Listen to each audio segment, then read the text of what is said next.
This is Monocle on Design Extra.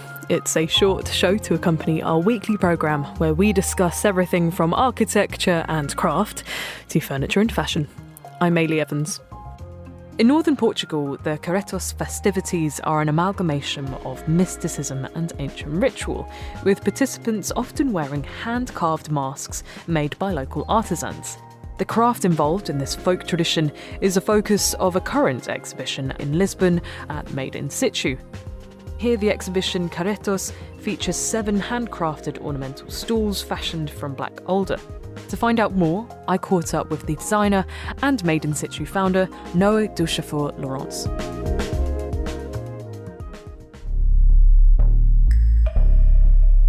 It's the first time that I don't design anything. I've been to a village and asking some artisan to do something with a very basic idea.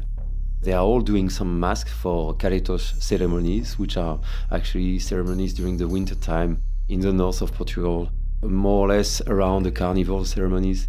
It's about putting all the troubles out, being crazy a bit. They are faces of devils, they are walking in the fire, running after each other. All the village becomes totally crazy. I was really impressed about the mask that I was seeing in the museum in small villages. I began to collect some. We went first to a village where the festivities are very rooted, and then we went to Lazarim, where they are doing the mask in wood. It's a very small village where they are doing also the ceremonies of the Caretos. And in this village, we asked, do you do only masks? And they say, yes, we only do masks. That's the tradition. We do devil, we do kings and queens. I asked them, would you be interested to do something different, like a stool? I began to sketch very quickly what could be a stool with these masks. At the beginning, some refused because they didn't want to do something else than what they know. But as soon as one accepted, all the other accepted. And it was super interesting because it became a challenge in the village also. What is interesting is that at the end the results are so particular and they are really showing what their skills with the mask in the stool. The only constraint was the height, which is a stool which is a bit high of 50 centimeters, and that's it. It's a project where I just reunite things together, and that's also part of the project Made In Situ, I think.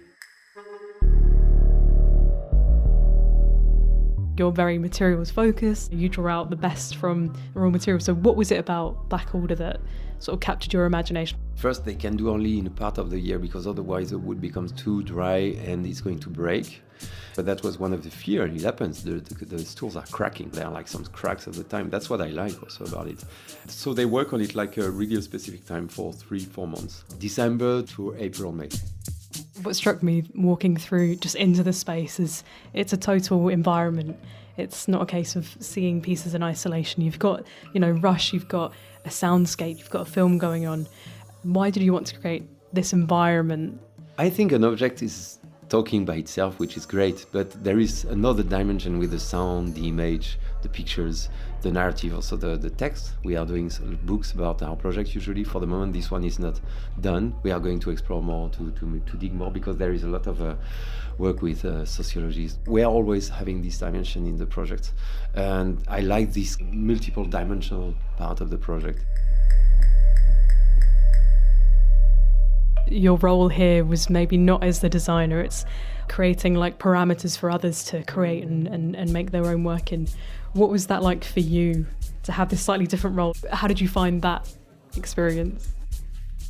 It put you in a very risky situation as a designer. You put your name inside a story, which is something which can go in a direction which is totally strange, which is actually what's happening today. I think these pieces are strange, not easy to accept. I don't know if it's beautiful or if it's terribly frightened, if it's a good object or it's a bad object. I don't judge that. I think it's really like a very strong element, which is actually what I felt also when I saw the mask. What was the brief almost that you gave the craftspeople to work with? First, I just told them it will be a stool. It has to be this height and 50 centimeters. And please try not to do only mask. Just go a bit out of that. Some were really interpreting it much more like a three-dimensional object, because the first time that we're able to do something which is 360 degrees object, usually only one half of the face, so like 180. It was interesting for them to explore another dimension, and some really went deeply inside of it.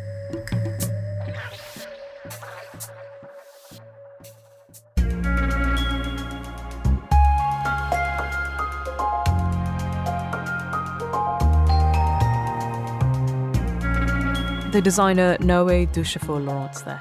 And that piece of music you heard was a track from Vanny Fox, whose music also featured in the exhibition. Caretos is on at Made In Situ in Lisbon until the 28th of September 2024. That's all for this week. If you're eager for more design stories, then listen to our main programme, Monocle on Design, airing on Tuesdays at 8 p.m. London time. Or if you prefer print, you can pick up a copy of Monocle magazine. It's available on all good newsstands now. Today's episode was produced by me, Maylee Evans. Thank you very much for listening.